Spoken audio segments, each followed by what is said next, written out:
Hello, YouTube and fellow resellers. This is Kevin, the Stoic Reseller, back at you with a what sold last week. A little late. Had a vacation. Give me a break.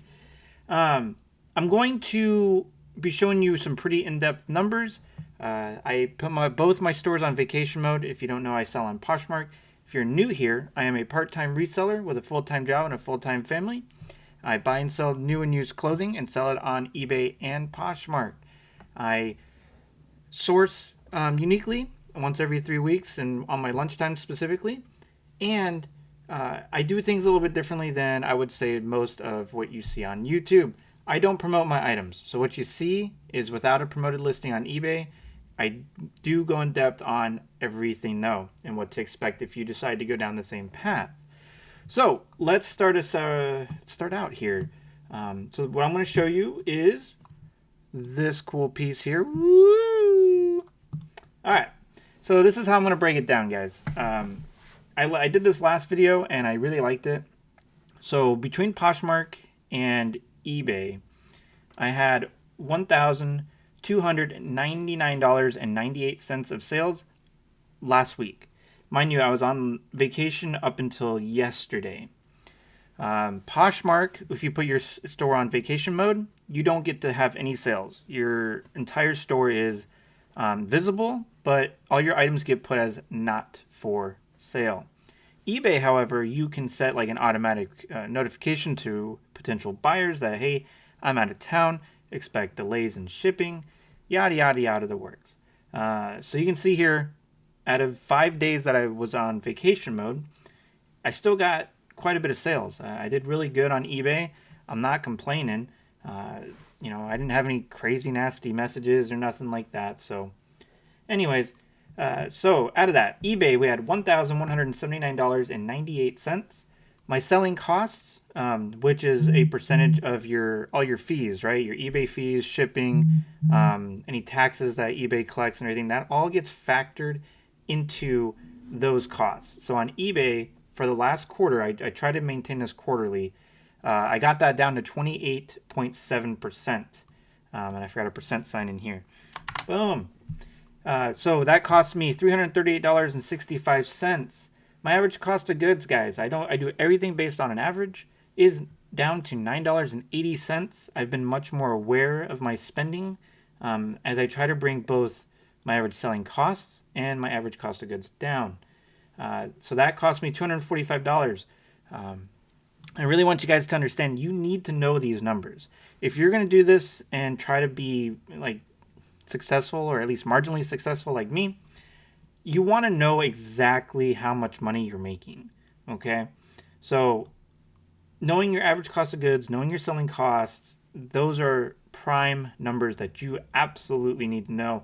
All these other ones are kind of whatever. You obviously want to know how much profit you made, how much you're paying in taxes, or things like that, of course. So once you take away the average selling cost and cost of goods, profit before I take my taxes out is $596.33. That is 50.53% of my total sales on eBay, which, for a clothing seller, that's pretty high. I take pride in the fact that I know my brands, I know how they sell, I know what it costs. So you want to get this number up. But you'll see here, my real profit percentage is going to go down. I take 15% from my taxes. I do that based off the total sales. So that I take off another $177, which I just transfer into my savings until the tax man comes due. So net profit, which is clean in my pocket, from eBay last week on vacation mode, I didn't work except to accept offers or whatever, is $419.33, which is 35.53%, beating my goal by 2.53%. I want that net profit from eBay to be a minimum of 33%. Obviously, you want it to be higher, but you're not always going to get what you want, right? I think they made a song about that. But you get what you need. So anyways, Poshmark, which I only had open for 2 days, had 3 sales for $120. What's unique about Poshmark, if you guys don't know, is they cover everything else. They cover the customer service, the shipping, but they have a high, final value fee. of 20%. So you take that flat rate of 20%, that's $24. My average cost of goods of, I didn't even put it in there, look at me, total unprofessional, of $9.80, that's $29.40. Profit before taxes is $66.60. That's kind of a wicked number. 55.5%. 15% taxes of the 120 is $18, which leaves me a net profit clean in my pocket of $48.60, which is 40.5%, guys. So there's a lot of room on Poshmark, but there's also a lot of potential loss because you're definitely paying that higher final value fee. Whereas eBay, you're kind of, you potentially could be paying high final value fees if you promote high enough, but that's a topic for a different video. So my total clean profit in my pocket while on vacation was $467.93. That seems pretty good to me. So we'll take that. Next, I'm going to show you guys kind of what happens when you put your store on vacation mode. Not that this graph is going to look any better not on vacation, because to be fair with you guys, I saw very minimal differences. So here's me showing the proof of my sales from last week, December 25th through the 31st, which is actually adding an extra day because I think, no, that's right. The 31st was Sunday. So you can see it's been kind of abysmal. Look at all this stuff here. And then I wanted to go back over here and show you my traffic from the last couple days. So my average traffic is around 300, I would say around 325 to 425. And you can see here's Christmas Day. I had 375. And then this is my last day before vacation. And then here's vacation day 1. I had 262 page views, 291, 278, 314, 252, 286, and 229. And for transparency's sake, guys, I did not have a draft bank, so I was not listing at all from December 27th through basically yesterday. So pretty standard numbers. I did list today. My page views is way down, which is kind of wild. But as you can see, I haven't been promoting since December 4th.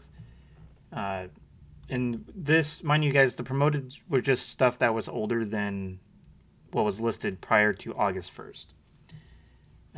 Anything August 1st and until now has not been promoted. As you can see, it's 99.7% organic impressions. Promoted listed impressions is way down. It's going to keep going down to 0 once we hit 31 days. Impression placements. So this is an interesting one. With literally only 1 day in this graph that has any form of promoted. My top 20 search results is 20.3%. Rest of my search slot is 51.6%, but my non-search impressions is 28.1%, which is kind of interesting when you really start to think about it, because non-search impressions is where promoted listings kind of thrive. It's just like that's where you add fuel to the flame, is in that specific category. And I'm doing pretty well in that as an organic seller, basically. Or if you're organic, you shouldn't be that high. I don't honestly know why. I legitimately don't. Unless eBay is recommending my items based on the popularity of those and specific searches, which is a very possible thing. But I don't have anything to really correlate that information to give you a distinct reason why. And you can see it also, just for transparency's sake, it's got the biggest drop because I don't promote. So if you're just curious, this is the primary, not many people have made this correlation. It's being talked about that, this is the primary place that promoted listings. Well, here's the proof in the pudding. The fact that this is down 77.6% since the last 31 days here, it tells you everything. It tells you everything you need to know, that this is where promoted listings is getting your fuel. All right. Now we're going to jump right into the top 10 sales last week. I had some really good ones. Here we go. We have this Relwyn sweater. I could not figure out the exact style of this. So I just did some really solid keywords. It was a dark brown wool deck, zip cardigan lined long sleeve knit. So I put the deck in there because almost all of their cardigans had that in there. So I was like, just throw it in there. But it was in mint condition. And if you don't know Relwyn, their logo looks like this. It is an awesome brand. Nearly everything I find of this brand sells within days. I have a shirt with a minor flaw in it that I'm surprised hasn't sold yet, but it will given time. This was an awesome piece. I was actually kind of hoping this wasn't my size. Unfortunately, it was not. It was ultra heavy. This thing is an awesome piece, and honestly, they got a deal at $150. The next is I've been sourcing recently at my local consignment. It's not a consignment. It's like a buy-sell trade store where they buy clothes from people and they flip it and sell it on their floor and everything. I get a lot of rewards from that place. I used to do it a lot, and then I started sourcing somewhere else, like up north. So I haven't had the opportunity to source locally for a while, but I still had a bunch. I had a free day that I didn't go up north because of my vacation, so I did some planning. And I did that. I picked these up. It was 20% off of, I think, $30. So it's really expendy there, but these were new at tags. To be fair, guys, Nike is a very saturated brand. So if you are looking to get into the clothing market, watch my channel. Nike is everywhere, and I sell the living crap out of it. I sell Nike like it's going out of style. And, I just tell you, I show you exactly what Nike pieces to pick up. And my other goal that I tell people, if you want to sell Nike like I do, just go to your local thrift store, look up every single Nike piece. The way you do that, is right here. The back behind the material tag is going to be this, and you're going to look up these 6-digit DC9658. What I want to share with you guys is that this did not have a high sell-through rate, but I want to share. Look at the retail of this, $175. So I basically just priced it right around where like they had a couple sales, so I priced it like $5 below that, and someone sent me an offer. I think it was like $75 or something. I took it right away. I mean, that was a pretty good come up. But Nike pants.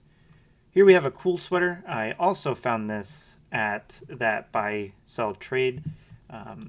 Now, you're going to look at this price, and you're going to look up these cool sweaters. Now, cool is great, but you're going to notice that I priced this up really high, and there's two reasons for that. One, I preach, and I want you guys to do this almost without fail to the point of exhaustion. Search up the exact style name. What is the name of this sweater? What does Cool call this sweater on their website? So with Cool, and if you don't know what Cool is, here's the like without this here, so just Cool. It's a great brand. I buy almost every piece of it. Right underneath the material tag, just like Nike, there's a style number. Just search that in Google, and it'll bring it up. Now, the one thing I wanted to point out, guys, is sometimes you come across pieces like this that are so popular, they don't have that size any longer on their website. So what you do is you go, okay, this sells for like it's like $130 on their website. I could be wrong about that. I just priced it like $50 less and just shoot for the moon. I think I got an offer of $70 for this, or it was like either $70 or $68. I took it right away. That's great. And I paid next to like nothing from that store. So they didn't know what they had. Here is an item I picked up at a Goodwill on one of my last sourcing trips. North Face is a brand that I stopped buying for a while because of the whole issue that they had with some of their political pieces and stuff that they were making for children. I was just kind of boycotting them for a while because to me it's just, if you're a company, there's no reason you need to be putting your voice into something where it doesn't belong. And you can hate me for that, but there's everyone's subject to their own opinion, and it's what it is. Okay, But anyways, you can see here I had some terrible ass pictures. Look at the, what was I doing here? What is going on? But anyways, if you don't know what North Face is, North Face is this. Obviously, here's the tag. If you want to search this up, the style code for this, I believe, was 508228. Oh no, it was this NF0A5527. So this is also something I've been doing a lot recently. Is if there's an MPN of the item, like a style number, I've been putting that in the listing. It's been helping out a lot, I believe. But this sold pretty quick. You can see I didn't take an offer. Someone paid $60. The other nice thing about this piece was if you look up these Class 5 pullover anoraks, this black camo was not available. No one had this. So I priced this kind of on the really high side and sold. So then, like, clothing is kind of this fickle beast, guys. You have to have a feel for it and an understanding that sometimes if your piece is unique in a product that sells a lot, just shoot for the moon because someone is going to want that specific color because it's just not available. And this also was not available on their website. The next item is Lululemon. I pick up women's clothing on occasion if I find it. Lululemon is somewhat of a brand that I tend to only buy in men's, but on occasion I find a good women's piece. This was the Groove Pant Flare High Rise Full On Luon. Lululemon, obviously, if you live under a rock, here's the logo.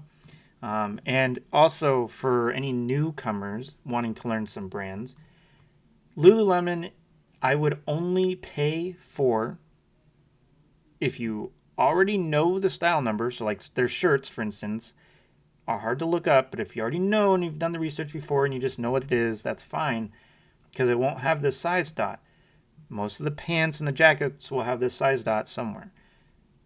I will only buy the Lululemon if I know what it is, if I can search it up, which is this LW all the way to the S. If it does not have this, I put it back. I don't care if it's the steal of the day. Because right now, Lululemon, without the exact style name and material, which is like this, which is called Luon, you're not selling it. Just plain and simple, not selling it. It's going to sit. It's super saturated, very expensive brand new. But there's not an amount of keywords that you can put into that'll make it sell for what I got out of it. So this was a sale. I believe I accepted an offer of $40. So it's just pretty strong in my opinion. Here's a brand that many may not know. This is Gramici. Gramici shorts. Their shirts do not do well. I found it on occasion. Their bottoms are the best possible. I don't even know where you can find this at other than their website, to be kind of honest with you guys.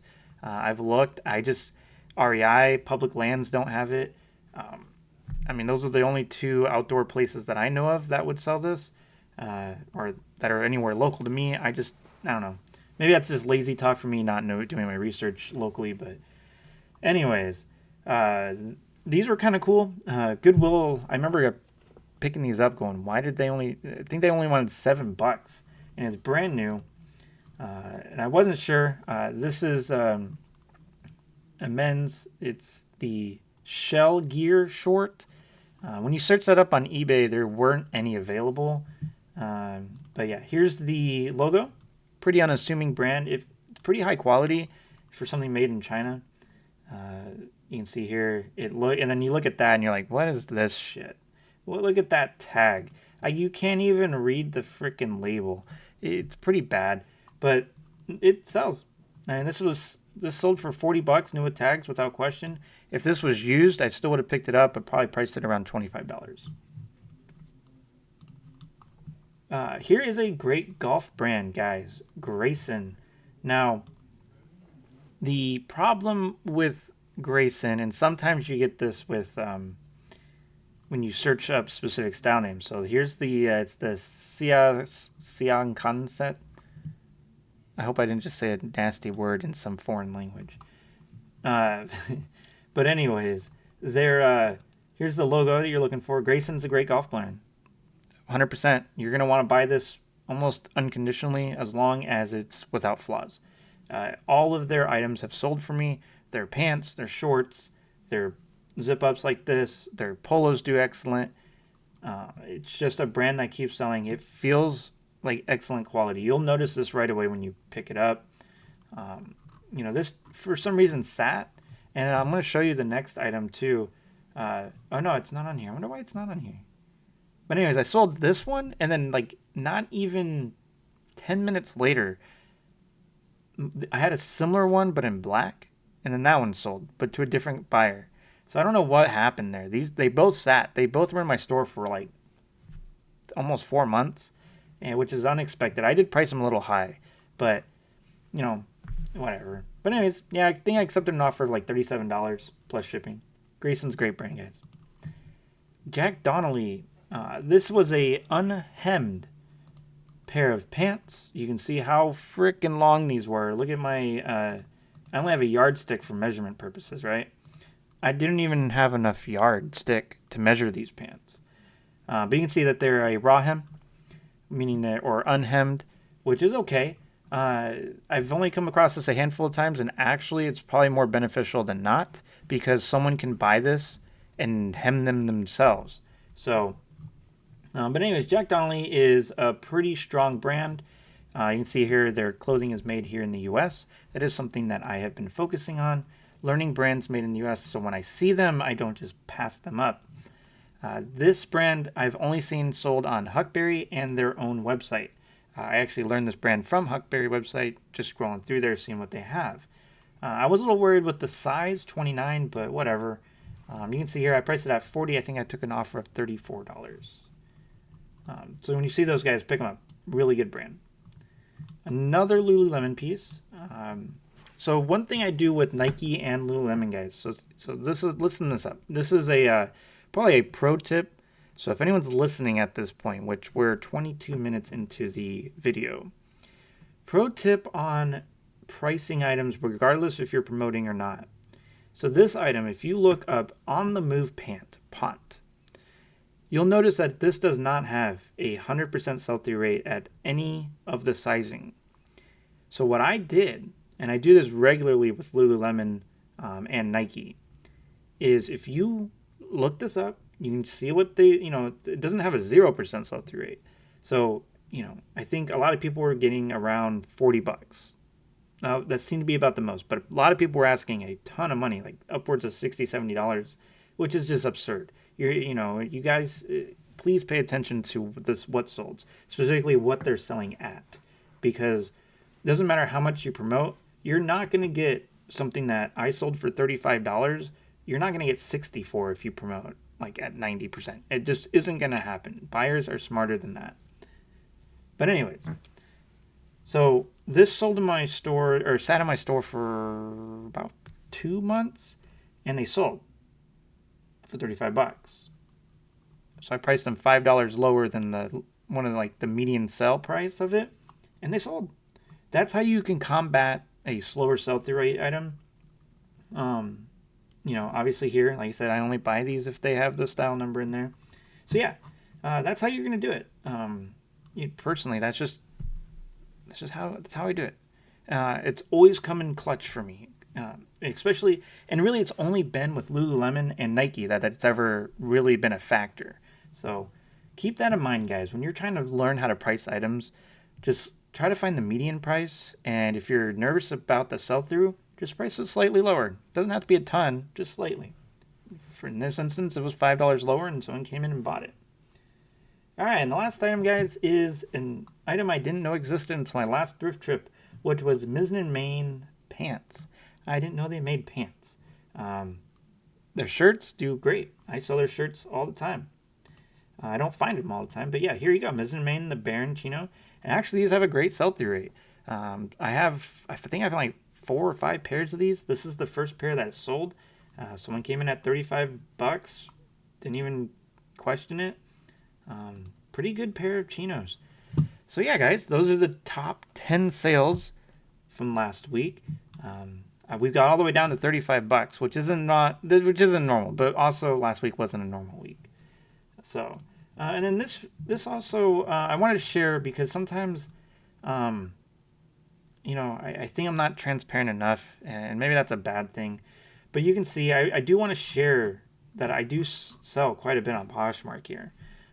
So the 3 sales I had prior to me going on vacation was this North Face red point full zip puffer jacket, vest, all this stuff here. Sold for $55 on Poshmark. And then I want to be transparent. So over here, I use Vendu as my cross listing platform. So what I want to show you guys is you can go over here and you're unsold and not relisted, and this will tell you. I keep all of it in here because these are the items that sold on Poshmark. So I wanted to show you here. So here's this right here. It was getting 0 attention on eBay for whatever reason. This had 100% sell-through rate on eBay, and I was getting no traffic, zilch. I had it listed for probably 3 days, and only got 3 views on a 100% sell-through item. Poshmark came in right away, so he offered me $55, and I took that right away. So here's these Prana pants, the Stretch Zion cargo. Sold for $40, which is my baseline price for those. I price all of those at $40. You can see here, 23, 24. This was a newly listed item. I think I listed these like the Monday before my vacation, but it had 0 views. So 0. Look at that. I don't even know why eBay bothers creating a link to that. And then these Mountain Bow pants for women. You can see here. I picked these up. I thought they were men's. I didn't even bother to look at the style, and it said mom jean on the inside. So, hey, you live and learn. But it had a men's size on it. Do I just not understand women's fashion anymore? I don't know. I always thought women liked the numbers because they like to know that their waist was smaller. Is that sex? I don't take offense to that, people. But anyways, someone offered me $25 on the good old Poshmark here. And you can see here, it'd been listed on my eBay for about a month or more. And I only had 5 views and 1 follower. And that sold. Now, I've only had Poshmark for a little over a month and a half now. So it's been great. And if you're curious, here you go. We can go to my Closet Insights. And the last 12 months here, you can see 93. I started in November, so we're about 2 months maybe. No, it's more of a month and a half because we're still early here, and I was late November when I started. But yeah, 93 solds and $2,820. So if anyone's curious about how Poshmark's going, I think it's going really well. I've been selling a lot of old inventory, which is really nice. I'm still learning the intricacies of Poshmark, trying to figure out. There's some things I got to do. I want to become a Posh ambassador because then you get some cool perks to that, but that requires some legwork. And yeah, guys. So that's about it. I don't know what else I want to talk about here. I showed you my traffic. I showed you my sales. Oh, I do know. Someone asked me the other day in my comments section. Let's see here. Requests and disputes. What is my return percentage? And I don't know. Let me look at it. Isn't it under my resource hub? Let's see. Yeah, I think it's the seller level, right? Oh, I got a new offer. We'll look at that. Oh, here we go. Return rate here. About 5%. 4.75% is pretty good. Just what it is. Guys, if you're going to be a clothing reseller, you just have to have a strong shoulder and let things kind of roll off of it, because people are going to return shit for whatever reason they want, regardless of the effort you put into to minimize it. Some things I have done, though, that have minimized it is putting the measurements like the second picture, like after the main picture, if you do your measurements after that, I found great results on that. Just being more clear with any of issues, document everything, guys. And then the other thing I did want to share, since we are starting a new year, I wanted to share sales. We're going to show you my total sales from last year on eBay. Last year. We get to finally use that last year, but so January 1st through December 31st, I had a total of $107,698.79. My goal for last year was 100,000. So guys, as much as I am as frustrated as anyone else with the issues that we're facing, I keep getting reminded that on occasion eBay is a good thing. Without eBay, my life would be considerably different financially. It's definitely a pleasure being able to do it. As frustrating as it is, there is no replacement as of yet. Right now, Poshmark, I would say, is about a third as powerful as eBay for me. Everyone's results may differ slightly, but you can see in late May, I made an effort to change how I did the business. I changed my sourcing method, which was now I go up north and source once every 3 weeks, which gives me a little bit more consistency on the amount that I can list daily, and you can see the results. I'm 34.1% higher than the prior year. My net sales are higher. My quantity sold, I sold 25% more. My average sales price per item is up 7.1%. I ran one auction last year. I didn't do one this year. Maybe that's my fault. But yeah, it's pretty solid, guys. I've gotten some repeat buyers. I've gotten all sorts of goodness. Let's see here. Yeah, doing really. I'm pretty thankful, guys. I can't say enough. I'm appreciative of everyone here who watches me do my ramblings, whether you like it or not. Yeah, you're stuck with me, and if you don't watch me, I'll come and find you. No, I won't. That's a lie. And if I ever tell a lie, that's a lie. But yeah, guys, tell me what you think. Did you learn something new? Am I not transparent enough for the Transparency Club? I will not show you how transparent I am. I can't do the turtle because that makes no sense here. But yeah, guys, like, subscribe, comment below. Let me know what you think, please. Share my videos. And until the next time, rule the